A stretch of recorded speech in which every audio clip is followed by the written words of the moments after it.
आज हम लोग इस वीडियो लेक्चर में थ्योरी ऑफ स्ट्रक्चर का पहला यूनिट के बारे में पढ़ेंगे।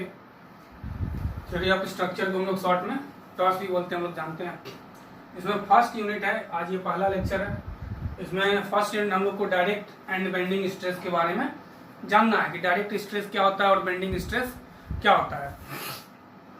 तो सबसे पहले हम लोग डायरेक्ट स्ट्रेस को डिफाइन करते हैं। A load applied about longitudinal axis of A short column. से मान लीजिए कि एक शॉर्ट कॉलम, ये कॉलम है, हम लोग पढ़ेंगे कॉलम में शॉर्ट कॉलम कब बोलते हैं, लॉन्ग कॉलम कब बोलते हैं, मीडियम कॉलम कब बोलते हैं, इसके बारे में हम लोग पढ़ेंगे आगे। और ये जो है इसका लॉन्गिट्यूडिनल एक्सिस है। बताए थे इंट्रोडक्शन वाले क्लास में कि जैसे मान लेते हैं ये मेरा क्या है, कॉलम है, इसमें जो रिफिल होगा, इसमें जो रिफिल होगा वही क्या है, इसका इस कॉलम का लॉन्गिट्यूडिनल एक्सिस है। तो ये लॉन्गिट्यूडिनल एक्सिस है। अब इसके अबाउट हम मान लेते हैं यहाँ पे क्या करते हैं, लोड लगाते हैं। यहाँ लोड लगाए तो ये क्या करेगा, कॉलम को कंप्रेस करेगा। ऊपर से अगर इस पे हम लोग लोड लगाएंगे तो कॉलम को क्या करेगा, कंप्रेस करेगा, दबाएगा। तो ये जो दबा रहा है, लोड लगा रहे हैं, और ये इसका ये क्रॉस सेक्शन एरिया है। तो इस एरिया पे जितना लोड लग रहा है, लोड यानी फोर्स डिवाइडेड बाय ये क्रॉस सेक्शन एरिया को ही हम लोग क्या बोलते हैं, यहाँ पे डायरेक्ट स्ट्रेस बोलते हैं। वही लिखे कि a long column, a load applying about longitudinal axis of A short column, a load applied about longitudinal axis of A short column. अगर कोई शॉर्ट कॉलम है, उसके लॉन्गिट्यूडिनल एक्सिस के अबाउट अगर हम लोग लोड लगाते हैं, उसको हम लोग बोलते हैं डायरेक्ट लोड। यानी ये जो लोड मेरा आया, इस लोड को हम लोग क्या बोल रहे हैं, डायरेक्ट लोड। किसको, जो कोई भी लोड अगर कॉलम के लॉन्गिट्यूडिनल एक्सिस के अबाउट लगा रहे हैं हम लोग, तो उस लोड को हम लोग बोलते हैं डायरेक्ट लोड। और डायरेक्ट लोड है और ये इसका क्रॉस सेक्शन एरिया ए है, मान लेते हैं ए। तो लोड पी अपॉन एरिया को क्या बोलते हैं हम लोग, स्ट्रेस। तो इससे हो गया मेरा डायरेक्ट स्ट्रेस। डायरेक्ट स्ट्रेस क्या हो गया, direct load divided by cross section area, यानी पी अपॉन ए। इसको फिर से समझते हैं कि कोई एक कॉलम है, मान लेते हैं ये शॉर्ट कॉलम है, और इसका ये क्या है, लॉन्गिट्यूडिनल एक्सिस है। इसके अबाउट हम लोग क्या किए, लोड लगाए पी, और इसका जो ऊपर का ये है क्रॉस सेक्शन एरिया, ये कितना है, मेरा ए है। तो लॉन्गिट्यूडिनल एक्सिस के अबाउट जो लोड लगा, उस लोड को हम लोग बोलते हैं डायरेक्ट लोड। इसको क्या बोलते हैं, डायरेक्ट लोड। और इसका ये क्रॉस सेक्शन एरिया आ गया। तो इसके कारण जो, इस डायरेक्ट लोड के कारण जो स्ट्रेस आएगा, उसी स्ट्रेस को हम लोग बोलते हैं डायरेक्ट स्ट्रेस। यानी डायरेक्ट स्ट्रेस, इसको सिग्मा डी से दिखाते हैं, क्या हो जाएगा मेरा, पी अपॉन ए।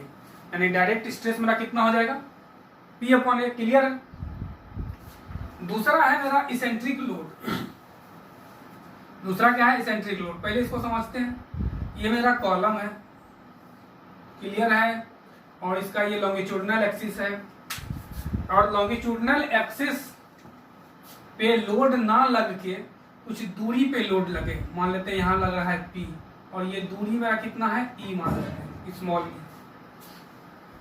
मतलब एक ऐसा लोड जो कि कॉलम के लॉन्गिट्यूडिनल एक्सिस पे नहीं लग रहा हो, कुछ हट के लग रहा हो, कुछ दूर पे लग रहा हो, उसको हम लोग बोलते हैं eccentric loading. A load is acting some distance away, क्या लिखे यहाँ पे, सम डिस्टेंस अवे, कुछ दूर में, from the longitudinal axis. Longitudinal axis से कुछ दूर पे, इसका ये लॉन्गिट्यूडिनल एक्सिस है, इसको हम लोग क्या बोलते हैं, एक्सिस को लॉन्गिट्यूडिनल एक्सिस। इस एक्सिस से कुछ दूर पे अगर मेरा लोड लग रहा है, तो इस लोड को हम लोग बोलते हैं क्या चीज, क्या बोलते हैं, इसेंट्रिक लोड। क्लियर है। यानी इसेंट्रिक लोड लॉन्गिट्यूडिनल एक्सिस को छोड़ के कहीं भी लगेगा, उसको हम लोग इसेंट्रिक लोड बोलते हैं। इसके बाद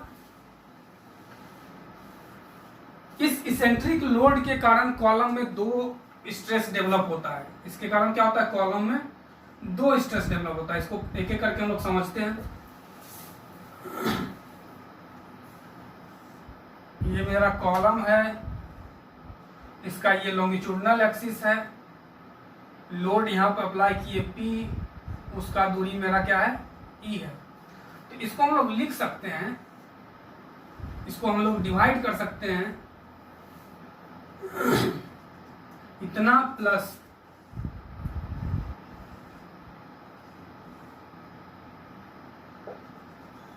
अब देखिए इस लोड को हम यहाँ ट्रांसफर कर देते हैं, कहाँ, इस लोड को लॉन्गिट्यूडनल एक्सिस पे हम क्या किए, ट्रांसफर कर दिए P। क्लियर है? तो ये हो गया मेरा डायरेक्ट लोडिंग, ये हो गया, मतलब डायरेक्ट इसके कारण इसेंट्रिक लोडिंग के कारण डायरेक्ट स्ट्रेस आएगा, इसके कारण जो स्ट्रेस होगा यहाँ पे डायरेक्ट स्ट्रेस आएगा। क्लियर है? और दूसरा, ये लोड जब यहां लग रहा है, इस पॉइंट पे लग रहा है लोड, और हम इस पॉइंट के अबाउट मोमेंट निकाल सकते हैं इस लोड का। तो इस पॉइंट पे मोमेंट इस लोड का क्या होगा, P इंटू ए, P इंटू ई, यही ना मोमेंट होगा, फोर्स इंटू परपेंडिकुलर डिस्टेंस, इसी को मोमेंट बोलते हैं हम लोग।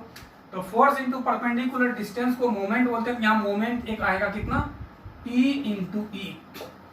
यानी अगर कोई लोड यहाँ पे है तो इसको हम लोग इस तरह से ट्रांसफर कर सकते हैं। किस तरह से, लोड को उठा के यहाँ दे देते हैं, और इस लोड के कारण जो मोमेंट आता है वो एक मोमेंट भी है यहाँ पे। यानी इस लोड को हम लोग दो पार्ट में कर सकते हैं। इस लोड को यहाँ ट्रांसफर किया तो डायरेक्ट स्ट्रेस आया, और साथ साथ ये लोड क्या करेगा, इसको घुमाने का कोशिश करेगा, मोमेंट इसमें जनरेट करने का कोशिश करेगा। तो मोमेंट कितना आएगा मेरा, P इंटू ई। तो इसी मोमेंट के कारण जो स्ट्रेस आएगा उसको हम लोग बोलते हैं बेंडिंग स्ट्रेस। बेंडिंग स्ट्रेस मतलब मोमेंट के कारण जो स्ट्रेस डेवलप हो रहा है, जो स्ट्रेस जनरेट हो रहा है किसी भी कॉलम पे, उसको हम लोग बोलते हैं बेंडिंग स्ट्रेस।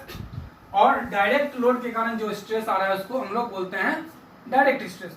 यानी कहीं किसी भी कॉलम पे अगर इसेंट्रिक लोड लगता है तो उस कॉलम में दो नेचर का स्ट्रेस डेवलप करता है, एक डायरेक्ट स्ट्रेस डेवलप करता है और दूसरा मेरा बेंडिंग स्ट्रेस डेवलप करता है। क्लियर है? तो वही लिख रहे हैं, eccentric load causes bending stress. Eccentric load क्या करता है, बेंडिंग स्ट्रेस काउज करता है इन ए मेंबर। कोई भी मेंबर में इसेंट्रिक लोड क्या किया, बेंडिंग स्ट्रेस काउज किया, and also cause bending moment cause किया, and also cause bending stress in the member. और इसके साथ साथ बेंडिंग स्ट्रेस भी काउज करता है। सबसे पहले तो ये लोड के कारण बेंडिंग मोमेंट आया, कितना आया बेंडिंग मोमेंट, बेंडिंग मोमेंट आया P इंटू ई। और इस बेंडिंग मोमेंट के कारण इस कॉलम में क्या होता है, बेंडिंग स्ट्रेस आता है। यानी कहीं पे भी अगर इसेंट्रिक लोड लगा रहे हैं कॉलम में तो उस कॉलम में दो तरह का स्ट्रेस जनरेट होता है। पहला डायरेक्ट स्ट्रेस जनरेट होता है और दूसरा बेंडिंग स्ट्रेस जनरेट होता है। और ये जो बेंडिंग स्ट्रेस होता है वो My अपॉन I के बराबर होता है। ये आता फॉर्मूला कहाँ से, ये इस फॉर्मूला के बारे में आप लोग पढ़े हुए हैं, इसको बोलते हैं हम लोग फ्लेक्सुरल फॉर्मूला।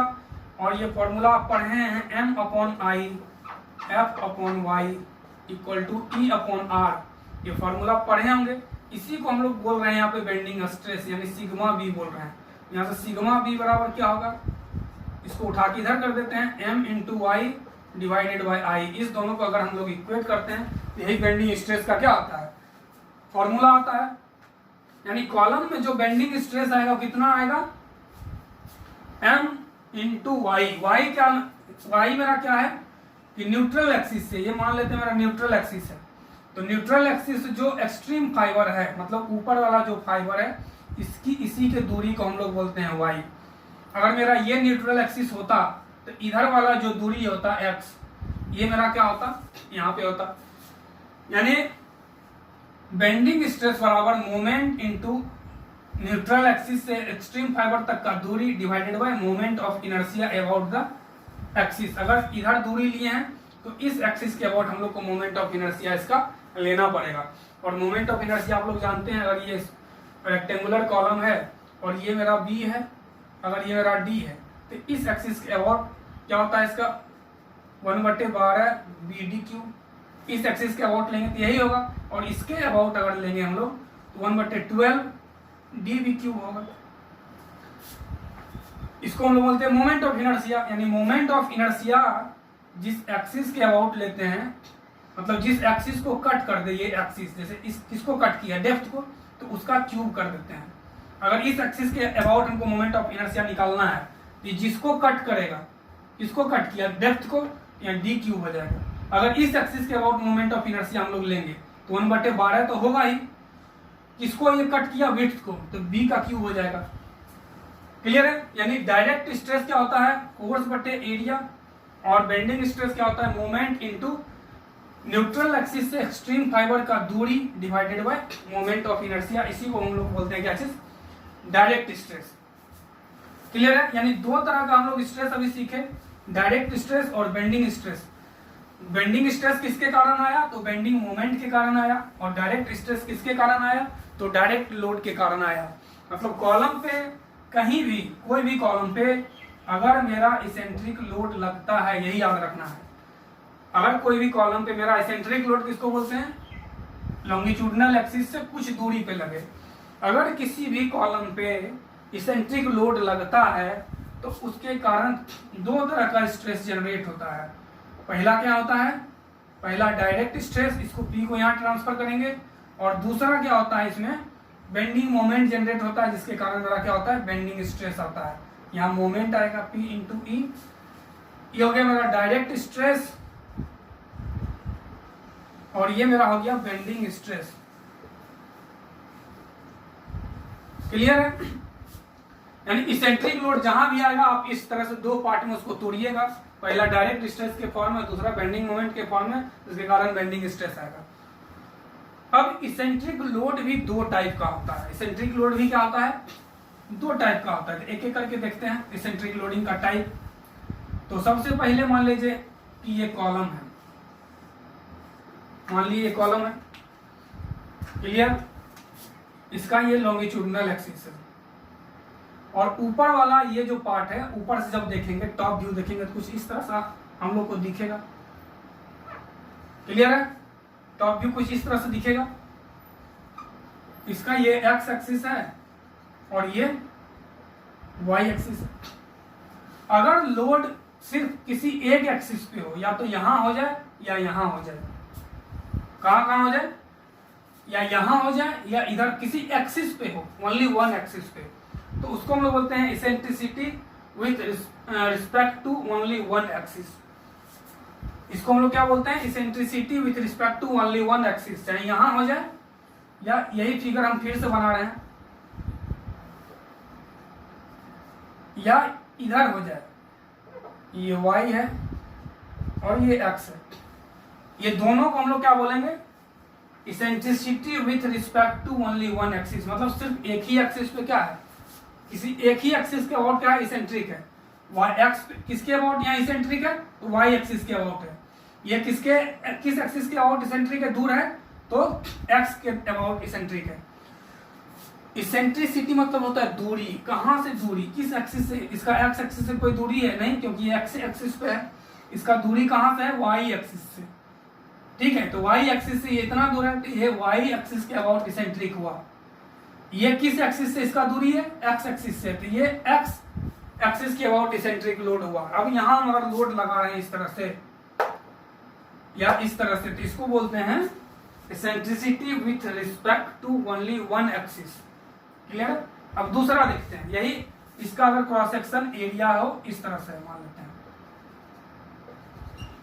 और लोड यहां कहीं लगे, ये y है और ये x है, ये x है, लोड कहां लगे, कुछ इस जगह पे लगे, मतलब इसमें y से भी दूरी है और x से भी दूरी है। क्लियर है?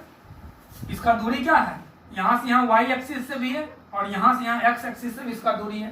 तो ये हो गया eccentricity with respect to both axis. मतलब लोड अगर यहां पे लगाएंगे, ये दोनों एक्सिस के अबाउट क्या है, x एक्सिस के अबाउट भी है और y एक्सिस के अबाउट भी, ये लोड मेरा इसेंट्रिक है। समझ में आ गया होगा। One eccentricity with respect to only one axis और eccentricity with respect to both axis. ये क्लियर हो गया होगा कि वन एक्सिस के अबाउट कब इसेंट्रिसिटी बोलेंगे, इसेंट्रिक लोडिंग बोलेंगे, और बोथ एक्सिस के अबाउट हम लोग कब इसेंट्रिक बोलेंगे। अगर एक्सिस पे लोड हो, कहीं भी लोड हो, इसी एक्सिस पे हो, कॉलम के अंदर हो, बाहर नहीं होना चाहिए, तो इसको हम लोग बोलते हैं ओनली वन एक्सिस के अबाउट इसेंट्रिक। और ये बीच में कहीं हो, ना तो इस एक्सिस पे हो ना ही इस एक्सिस पे हो, कहीं बीच मिडवे में हो, तो इसको हम लोग बोलते हैं eccentricity with respect to both axis, यानी ये जो लोडिंग है दोनों एक्सिस के अबाउट क्या है, इसेंट्रिक है। क्लियर है? तो हम लोग अब एक एक करके पढ़ते हैं। तो पहला हेडिंग हम लोग पढ़ेंगे क्या, eccentricity with respect to one axis. Eccentricity with respect to only one axis, only one axis के अबाउट इसेंट्रिसिटी हम लोग पढ़ेंगे। उसके बाद फिर अगला टॉपिक पढ़ेंगे। तो इसमें क्या देखते हैं कि इसेंट्रिक लोडिंग क्या हो, सिर्फ एक ही एक्सिस के अबाउट हो, यानी ये अगर कॉलम है, ये मेरा कॉलम है, इसका ये लॉन्गिट्यूडनल एक्सिस है और लोड इस तरह से लग रहा है P और ये डिस्टेंस कितना है E। अब इसका क्रॉस सेक्शन एरिया हम लोग देखते हैं, ऊपर होगा टॉप व्यू, टॉप से देखेंगे तो कुछ इस तरह से दिखेगा। ये मान लेते हैं यहाँ पे मेरा लोड लग रहा है P, यही लोड मेरा क्या है, P है। तो इसको पढ़े तक इसको हम पहले हम लोग क्या करते हैं, दो पार्ट में बांटते हैं, बांट देते हैं पहले दो पार्ट में इसको, इस लोड को। पहले इस लोड को यहां शिफ्ट कर दिए, ये हो गया P प्लस दूसरा क्या होगा, इसमें एक मोमेंट जनरेट होगा जिसको हम लोग बोलते हैं P इंटू ई। मोमेंट क्या होता है, फोर्स इंटू परपेंडिकुलर दूरी। क्लियर है? तो इसके कारण क्या होता है, ये पूरा कॉलम को क्या करेगा, कंप्रेस करेगा, दबाएगा, सिर्फ दबाएगा। सिंपल बात है, जब ऊपर से हम लोग लोड लगाएंगे इसमें, ये कॉलम सिर्फ क्या होगा, दबेगा, जिसको बोलते हैं कंप्रेशन। यानी इसमें स्ट्रेस जो जनरेट होगा कैसा होगा, कुछ इस तरह का स्ट्रेस आएगा।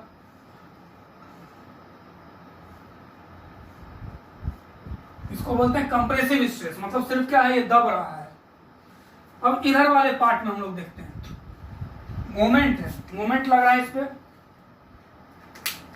तो इधर वाला जब मोमेंट लगेगा तो इधर क्या करेगा, इधर वाले पोर्शन को दबाना चाहेगा। इधर वाले पोर्शन को क्या करता है, ये मोमेंट दबाना चाह रहा है, जबकि इधर वाला पोर्शन क्या होगा, ऊपर उठना चाहेगा। तो इधर वाले पोर्शन में कंप्रेशन आएगा और इधर वाले पोर्शन में क्या होता है, टेंशन डेवलप करता है। मतलब इसका जो फिगर होगा कुछ इस तरह से, इधर कंप्रेशन को हम एक्सिस के नीचे दिखा रहे हैं, एक्सिस के नीचे, और टेंशन को एक्सिस के ऊपर। तो कुछ इस तरह से आएगा। इधर वाले पार्ट में, एक्सिस के जो इधर वाला पार्ट है, यही मेरा एक्सिस है, इधर वाले पार्ट में कंप्रेशन डेवलप करेगा और इधर वाले पार्ट में टेंशन। क्लियर? इधर क्या करेगा, इस तरफ कॉलम के इस तरफ को ये मोमेंट दबाना चाहेगा, जबकि इधर क्या करेगा, इसको उठाना चाहेगा। ऊपर से इसको घुमाइएगा कि यहाँ लोड प्रेशर ज्यादा पड़ेगा, इस पे कम पड़ेगा।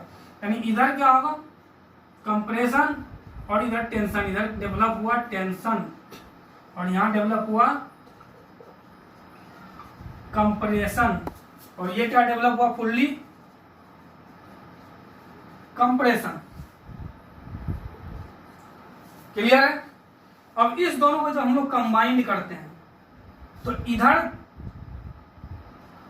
वाला पार्ट दोनों, ये क्या है, कंप्रेशन है, तो दोनों ऐड हो जाएगा, और इधर वाला टेंशन है, ये कंप्रेशन है, तो दोनों क्या हो जाएगा, माइनस हो जाएगा। तो फाइनल फिगर क्या बनेगा, कुछ इस तरह से बनेगा। जो भी आएगा हम लोग देखेंगे, हो सके टेंशन भी डेवलप रहे, हो सके कंप्रेशन भी डेवलप रहे इधर। तो मान लेते हैं फुल्ली का इधर ज्यादा कंप्रेशन है, इधर टेंशन कम है, तो मिनिमाइज करके फुल्ली क्या होगा, इधर कंप्रेशन मान लेते हैं अभी है। तो सिंपल ये स्ट्रेस डायग्राम फिर से समझिए कि जैसे ये मेरा कॉलम है, इस पे लोड मेरा इसेंट्रिक लोड P लग रहा है। इसेंट्रिक लोड किसके अबाउट, एक एक्सिस के अबाउट। जब ऊपर से हम लोग देखेंगे तो ये क्रॉस सेक्शन एरिया है, मान लेते हैं कि लोड यहाँ लग रहा है, मतलब वाई के अबाउट ये क्या है, इसेंट्रिक है। ये एक्सिस वाई है, उसके अबाउट ये इसेंट्रिक है। इसको भी हम लोग सीखे, तो इसको दो पार्ट में तोड़ते हैं। पहला डायरेक्ट स्ट्रेस, इस लोड को यहाँ ट्रांसफर किए, ठीक है, और यहाँ ट्रांसफर करने के बाद अब यहाँ एक मोमेंट भी आएगा, P into load, force into दूरी। तो दूरी क्या है, P, यहाँ एक मोमेंट आएगा। इसको दो पार्ट में तोड़े, इसेंट्रिक लोड को क्या, एक डायरेक्ट लोड में तोड़े और एक बेंडिंग मोमेंट में तोड़े। इसके कारण डायरेक्ट स्ट्रेस आएगा और इसके कारण क्या होगा, मेरा बेंडिंग स्ट्रेस आएगा। क्लियर है? अब देखिए ये कॉलम को पूरे का पूरे दबाना चाहेगा, तो पूरा जब दबेगा तो ये क्या होगा, फुल्ली कंप्रेशन होगा। जबकि इसमें क्या होगा कि लॉन्गिट्यूडनल एक्सिस से इस ओर, ठीक है, इसमें कंप्रेशन डेवलप होगा क्योंकि ये दबा रहा है ऐसे करके कॉलम को। ठीक है, जब इधर दबा रहा है तो इधर वाला पार्ट क्या होगा, उठना चाहेगा, तो इधर वाला पार्ट में टेंशन डेवलप होगा, और जिधर ये दबा रहा है कॉलम को उधर कंप्रेशन डेवलप होगा। अब ये दोनों तो एक ही कॉलम है, एक ही दोनों, ये जो लोड लग रहा है वो एक ही कॉलम पर लग रहा है। जब इसको कंबाइन करते हैं स्ट्रेस को, तो इस पार्ट में क्या है, कंप्रेशन, और इधर भी कंप्रेशन, तो ये ऐड होकर ज्यादा हो जाएगा। और इस पार्ट में क्या है, इधर इसमें टेंशन हो रहा है, इसमें कंप्रेशन हो रहा है, तो इतना माइनस इतना करेंगे, जो भी आएगा उसको यहाँ अगर टेंशन आता, मान लीजिए कि ये अगर मेरा आता टोटल 10 किलो न्यूटन पर मीटर स्क्वायर, क्लियर है, और ये आ जाता मेरा 15 किलो न्यूटन पर मीटर स्क्वायर, और इधर ये आता 5 किलो न्यूटन पर मीटर स्क्वायर। ये सीखेंगे कैसे आता है, अभी मान लेते हैं। तो इस केस में देखिए फिगर कैसा बनेगा फाइनल। यहाँ कितना लग रहा है इस पार्ट में, पूरे में 10, और इधर कितना लग रहा है 5, तो 10 + 5 इधर कितना हो जाएगा, ये 15 हो जाएगा, 15 किलो न्यूटन पर मीटर स्क्वायर। क्लियर है? इस पोर्शन में कितना लग रहा है 10, इसको अगर प्लस मानते हैं तो इसको क्या मानना पड़ेगा, हमको माइनस मानना पड़ेगा।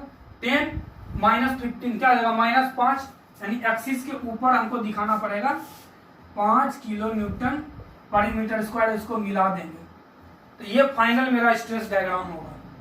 क्लियर है? लेकिन अगर मान लेते हैं कि यहाँ 10 डेवलप हुआ, ये भी 5 किलो न्यूटन पर मीटर स्क्वायर आया, और इधर भी 5 किलो न्यूटन पर मीटर स्क्वायर आया, तो ये स्ट्रेस डायग्राम क्या हो जाएगा, 10 + 5 दोनों कंप्रेशन है, एक्सिस के इस ओर दोनों में कंप्रेशन है, तो दोनों में ऐड कर देंगे कितना 15, और इस ओर 10 कंप्रेशन है, 5 टेंशन है, तो 10 - 5 5 कंप्रेशन बचेगा, यानी एक्सिस, इस एक्सिस के नीचे दिखाएंगे कंप्रेशन। ये हो गया 5 किलो न्यूटन पर मीटर स्क्वायर, ये पूरा क्या हो गया, कंप्रेशन हो गया। यानी एक्सिस के नीचे कंप्रेशन दिखाते हैं और एक्सिस के ऊपर टेंशन दिखाते हैं। ये स्ट्रेस डायग्राम बनाने के लिए समझ में आ गया होगा कि कैसे स्ट्रेस डायग्राम ये बनता है। ठीक है, तो ये कितना वैल्यू आएगा ये हम लोग अभी कैलकुलेट करेंगे। तो सिंपल ये डायग्राम समझ में आया होगा कि कैसे बनता है।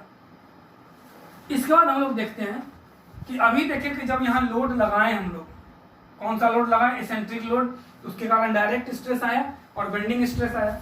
इसमें डायरेक्ट स्ट्रेस कितना आएगा, डायरेक्ट स्ट्रेस सिग्मा डी इसको लिखते हैं हम लोग। देखें कि डायरेक्ट स्ट्रेस फोर्स बटे एरिया, ये क्या देगा, फोर्स बटे एरिया, फोर्स और एरिया, यहाँ पे क्रॉस सेक्शन एरिया मेरा ए है, ये इसका ये क्रॉस सेक्शन एरिया कितना है मेरा ए, तो डायरेक्ट स्ट्रेस क्या होगा, फोर्स बटे एरिया। अब दूसरा मेरा है बेंडिंग स्ट्रेस, तो बेंडिंग स्ट्रेस क्या होगा, बेंडिंग स्ट्रेस सिग्मा बी से इसको हम लोग दिखा रहे हैं। तो बेंडिंग स्ट्रेस क्या होगा, अभी हम लोग देखे थे इसका फॉर्मूला MY/I, यही देखे थे। क्लियर है? तो यहाँ M कितना है, P × E, M कितना है, P × E, और ये मेरा अगर D डेप्थ है और ये विड्थ है, ऊपर से अगर देखते हैं क्रॉस सेक्शन एरिया। क्लियर? और हम लोग अगर इस एक्सिस के अबाउट क्या करते हैं हम लोग, मेरा ये एक्सिस जो Y एक्सिस, इसके अबाउट हम लोग देखते हैं क्या चीज, बेंडिंग स्ट्रेस अगर निकालना चाहते हैं हम इसके अबाउट भी निकाल सकते हैं, लेकिन अभी किसी एक एक्सिस को ले लेते हैं। लोड कहाँ है, इस एक्सिस पे है, इसलिए इस ये जो एक्सिस है मेरा Y वो रिफरेंस एक्सिस होगा। लोड कौन सा एक्सिस पे है, एक्स एक्सिस पे है, तो मेरा रिफरेंस एक्सिस क्या होगा, Y एक्सिस। मतलब इस एक्सिस के अबाउट हमको मोमेंट ऑफ इनर्शिया लेना है, तो मोमेंट ऑफ इनर्शिया इस एक्सिस से लेंगे, तो यहाँ से ये दूरी कितना होगा एक्सट्रीम फाइबर का, यहाँ से ये दूरी कितना हो गया, ये टोटल B है, तो ये कितना हो जाएगा B/2 into B/2 divided by I/Y। Clear है? फिर से समझते हैं। बेंडिंग स्ट्रेस थोड़ा सा समझना पड़ेगा कैसे लिखते हैं हम लोग। डायरेक्ट स्ट्रेस तो आप लोग को लिखने में कोई दिक्कत नहीं होगा। लोड मेरा कहाँ पे है, इस एक्सिस पे, एक्स एक्सिस पे मेरा क्या है, लोड है। तो मेरा रिफरेंस एक्सिस क्या हो जाएगा, ये बी है मेरा, मान लेते हैं अभी, और ये मेरा क्या है, डी है। लोड लग रहा है कहाँ, एक्स एक्सिस पे लग रहा है, मतलब सिंगल एक एक्सिस पे लग रहा है। तो हमको ये जो एक्सिस है मेरा वाई एक्सिस जो है वो मेरा रिफरेंस एक्सिस हो जाएगा। मतलब इस एक्सिस के अबाउट हम लोग क्या करेंगे, मोमेंट ऑफ इनर्शिया निकालेंगे। यही अगर लोड मेरा इस एक्सिस पे होता, मेरा रिफरेंस एक्सिस कौन सा हो जाता, एक्स एक्स हो जाता। तो सिंपल अभी मान के चल रहे हैं क्या है, यहाँ पे लोड है। तो सबसे पहले मोमेंट P इंटू ई, और y क्या होता है, एक्सिस से। तो एक्सिस हम कौन सा माने हैं अभी, एक्सिस ये एक्सिस है मेरा, क्योंकि लोड यहाँ पे है, इसी एक्सिस से लोड का दूरी है, इसमें तो कोई दूरी ही नहीं है इस एक्सिस से लोड का। ये मेरा रिफरेंस एक्सिस हो जाएगा। और यहाँ से इस रिफरेंस एक्सिस से एक्सट्रीम फाइबर ये है मेरा, इसका दूरी कितना, टोटल b है, तो ये b/2, मतलब y बराबर हो गया b/2। और इसके अबाउट मेरा moment of inertia I y clear है। और I y जो होगा 1/12 क्या होगा बताइए, जिस एक्सिस को ये कट कर दे, किसको कट किया, b को, तो b³, और जो इसके पैरेलल होता है वो सिंपल वही लिखाता है, d लिखाता है। क्लियर है, ठीक है। ये मोमेंट ऑफ इनर्शिया क्लियर होगा कि जो पैरेलल होता है एक्सिस के वो सिंपल होता है, और जो कट जाता है, कट रहा है कौन, बी वाला कट रहा है, तो उसका क्यूब हो जाता है। तो ये दो स्ट्रेस निकला, डायरेक्ट स्ट्रेस और बेंडिंग स्ट्रेस। तो अब दोनों क्या करते हैं, ये कंबाइंड स्ट्रेस, अब तो लोड तो यहाँ एक ही लग रहा है ना इस पे, तो अब इस दोनों का कंबाइंड स्ट्रेस हम लोग निकालेंगे। ठीक है, अब हम लोग सीख गए डायरेक्ट स्ट्रेस कैसे निकलता है और बेंडिंग स्ट्रेस कैसे निकलता है। अब इसका हम लोग लिखेंगे combined stress. Combined stress sigma बराबर क्या होगा, direct stress plus minus bending stress.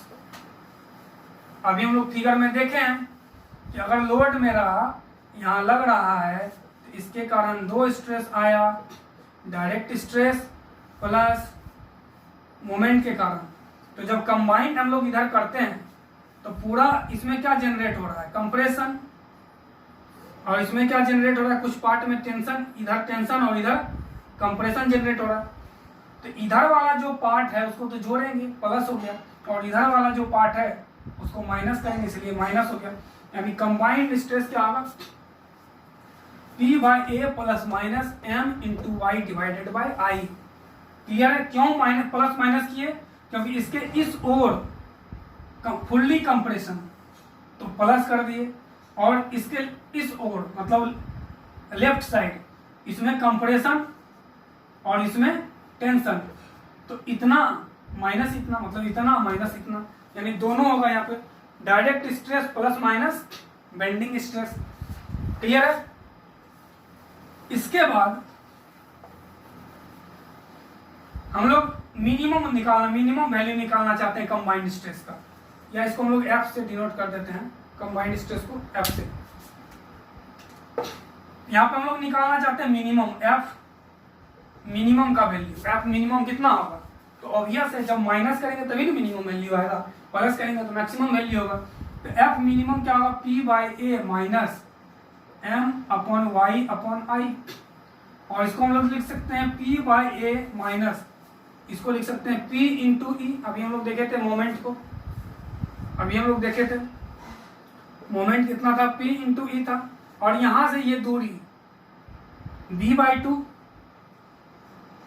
Divided by I/Y, यही भी निकाले थे बेंडिंग स्ट्रेस में। तो फिर यहां से हम लोग लिख सकते हैं P/A माइनस P इंटू ई, B/2 को नीचे भेज देते हैं, और इसको लिखते हैं 1/12। ठीक है, ये हो गया मेरा 1/12 इंटू, कुछ इस तरह से था मेरा फिगर, ये B था, ये D था, लोड यहाँ था, तो यहाँ हो गया D डी क्यूब। क्लियर है? डी इस एक्सिस के पैरेलल है तो डी हो गया, और ये बी वाला पार्ट क्या कट जा रहा है तो बी क्यूब हो गया। ये मोमेंट ऑफ इनर्शिया निकालने में कंफ्यूजन नहीं होना चाहिए। अगर मोमेंट ऑफ इनर्शिया निकालने में कंफ्यूजन होगा तो क्वेश्चन गलत बन जाएगा। इसको फिर से समझिए, मोमेंट ऑफ इनर्शिया कैसे यहाँ लिखते हैं। जैसे यहाँ मेरा लोड है, ये एक्स एक्सिस पे लोड है, तो मेरा रिफरेंस एक्सिस क्या होगा वाई वाई, यानी हमको आई वाई वाई निकालना है। और आई वाई वाई निकालना है, अगर ये मेरा डी मान लेते हैं और ये मेरा बी मान लेते हैं, तो रिफरेंस एक्सिस के जो पैरेलल है वो सिंपल लिखाता है, उस पर कुछ नहीं होता है, कोई स्क्वायर क्यूब नहीं होता है। और जो रिफरेंस एक्सिस जिसको कट कर दे, जिस साइड को कट कर दे, किसको काट रहा है, ये बी वाले को, तो उसका क्यूब हो जाता है। क्लियर है? तो ये जरूरी है सीखना। अगर यही मेरा यहाँ लोड रहता तो हम लोग को निकालना पड़ता क्या, आई एक्स एक्स निकालना पड़ता उसी तरह से। तो आई एक्स एक्स क्या होता है 1/12 डी क्यूब बी हो जाता है, यानी बी डी क्यूब हो जाता है। देख लीजिए, अगर ये मेरा रिफरेंस एक्सिस होता तो इसके पैरेलल मेरा क्या है बी है, तो बी को कुछ नहीं किए, काट रहा है किसको, डी को, तो डी का क्यूब कर देते। और इस समय y का वैल्यू क्या होता है, यहां से लेके यहां तक का दूरी, ये जो y है वो ये दूरी होता, यानी d/2 होता है यहाँ। क्लियर है? यानी मोमेंट ऑफ इनर्शिया निकालने में कोई भी कंफ्यूजन नहीं होना चाहिए। इसको बार बार देखिएगा, जितना बार हम बोले बहुत बार मोमेंट ऑफ इनर्शिया को निकालने का तरीका हम बताएं। अब यहां से ये क्या हो जाएगा, P/A माइनस, ये कट के 6 ऊपर चला जाएगा, काट देंगे तो 6 ऊपर जाएगा ना, E इंटू बी से यहाँ बी कट गया, ये आ जाएगा क्या dB², और यहाँ पे P तो है ही, PE तो है ही, ठीक है। इसके बाद हम लोग यहाँ क्या लिख सकते हैं, F मिनिमम बराबर P/A minus 6PE divided by, इसको लिख सकते हैं B इंटू डी लिख सकते हैं, इंटू बी, सॉरी, मतलब D इंटू बी को कॉलम में कर दिए, इसको तोड़ेंगे तो यही आएगा।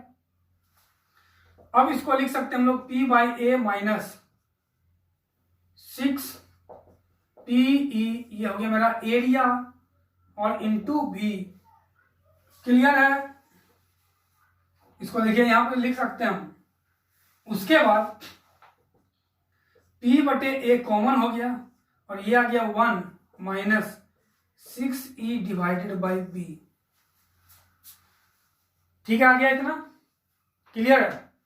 अब हम लोग अगर मैक्सिमम निकालते हैं तो मिनिमम निकाले ना, तो सिमिलरली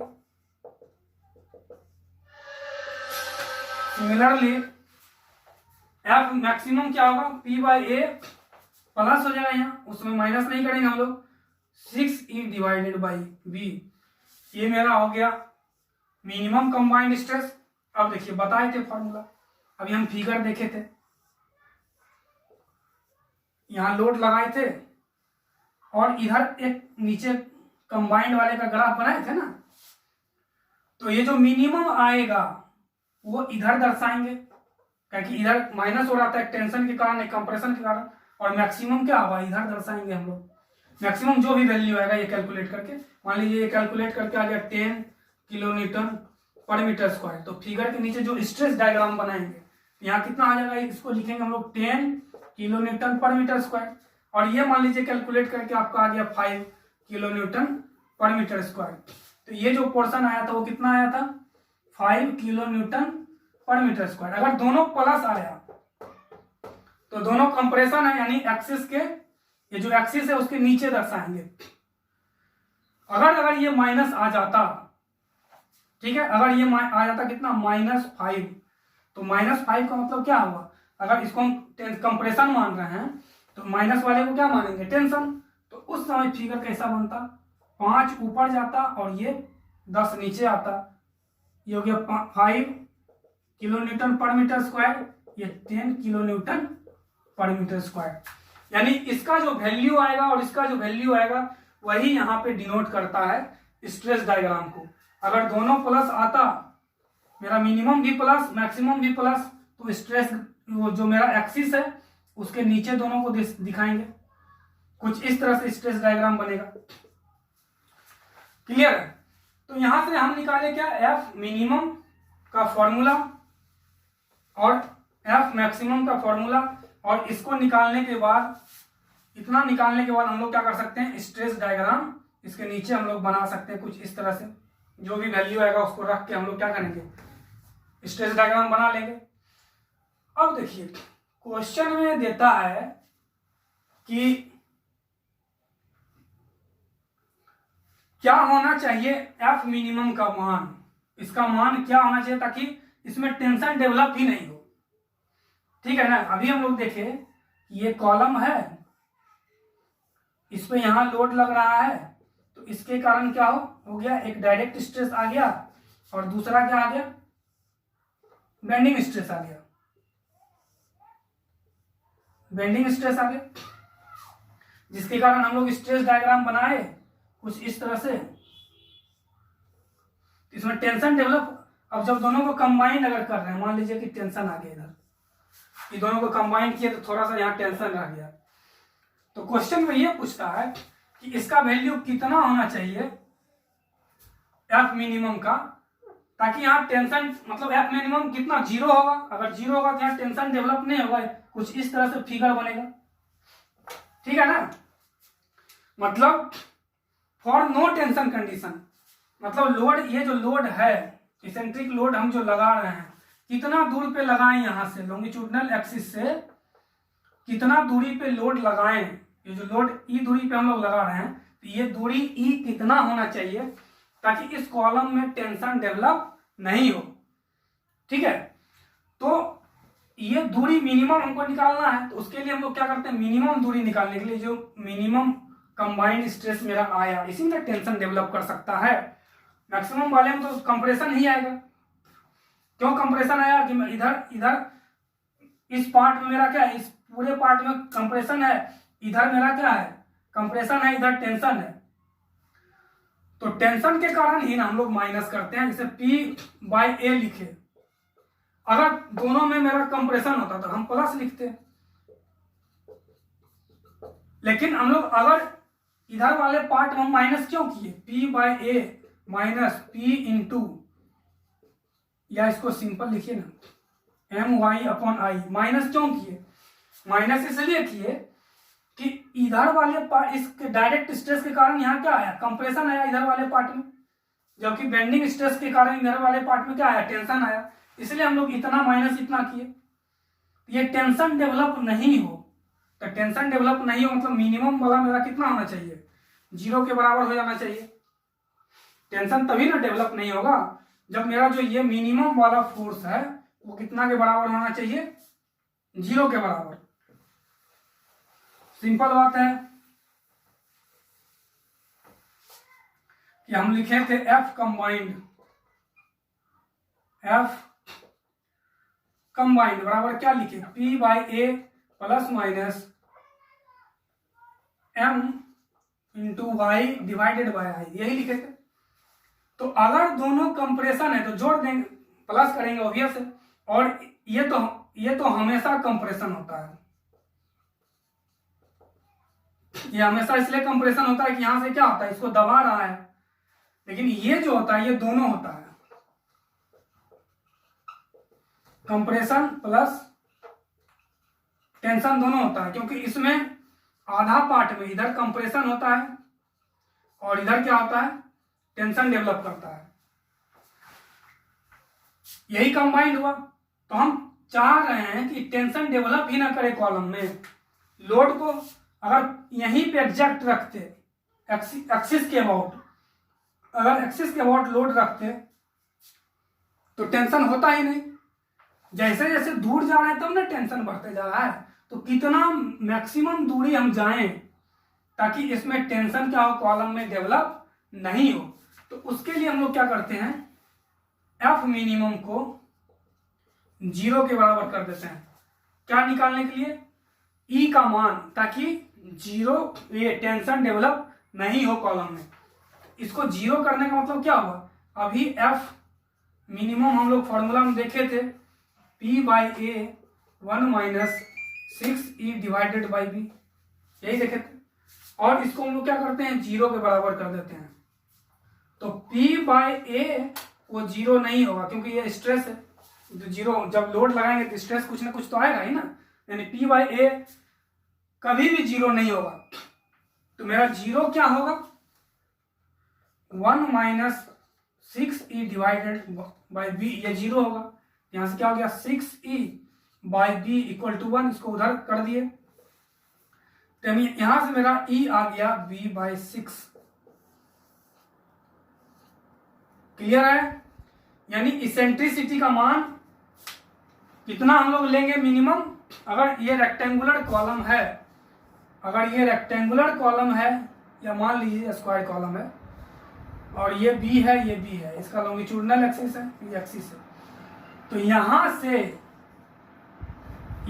इधर b बाई 6 होना चाहिए। यहां भी अगर लगेगा लोड टेंशन नहीं होगा। इधर भी हम लोग जा सकते हैं, b बाई 6 इधर भी आएंगे तो टेंशन नहीं होगा, मतलब एक ही इधर मतलब लोड लगे। या b बाई 6 ऊपर भी जाएंगे तो मेरा टेंशन नहीं होगा, या b बाई 6 नीचे भी आएंगे तो मेरा क्या होगा, टेंशन नहीं होगा। यानी टेंशन कब नहीं होगा, जब लोड मेरा minus b by 6 to b by 6 के बीच में रहेगा। यही मेरा एक्सिस क्वाड्रेंट है। चाहे इस ओर हम चले जाएं b बाई 6 या निगेटिव एक्सिस की ओर चले जाएं माइनस b बाई 6, अगर इस बीच में लोड कहीं भी होगा तो इस कॉलम में मेरा टेंशन डेवलप नहीं होगा। यानी नो टेंशन कंडीशन के लिए क्या होना चाहिए, लोड का पोजीशन b बाई 6 होना चाहिए। b मतलब ये विड्थ हो गया, मतलब ये विड्थ का छठा पोर्शन पे मान लेते हैं ये 6 मीटर का 6 सेंटीमीटर का क्या है, इसका ये दूरी है यहाँ से यहाँ तक, कितना है ये दूरी, 6 सेंटीमीटर का। मतलब हम लोग यहाँ से यहाँ 1 सेंटीमीटर के अंदर और इधर 1 सेंटीमीटर के अंदर, यानी ये 2 सेंटीमीटर के अंदर कहीं पे भी लोड रखेंगे तो इस कॉलम में क्या होगा, टेंशन डेवलप नहीं होगा। क्लियर है? यानी नो टेंशन कंडीशन के लिए ये हो गया। यानी आज हम लोग 2 फॉर्मूला पढ़े। पहला F minimum equal to P by A 1 minus 6E divided by b, और F मैक्सिमम पढ़े P by A 1 plus 6E by b. अगर ये मैक्सिमम मिनिमम निकालिएगा तो आपका स्ट्रेस डायग्राम बना पाइएगा। ये क्वेश्चन देखेंगे और क्लियर होगा। और मेरा नो टेंशन कंडीशन कब होगा, नो टेंशन कंडीशन ये कब आएगा, जब लोड मेरा minus b by 6 to b by 6 अगर रखते हैं तो उस कॉलम में कोई भी टेंशन डेवलप नहीं होगा। इसको अगले दिन अगले लेक्चर में एक क्वेश्चन बना के देखेंगे तो ये सारा चीज़ क्या आ जाएगा, क्लियर हो जाएगा जो आज बताए हैं। आज इस वीडियो के लिए इतना ही।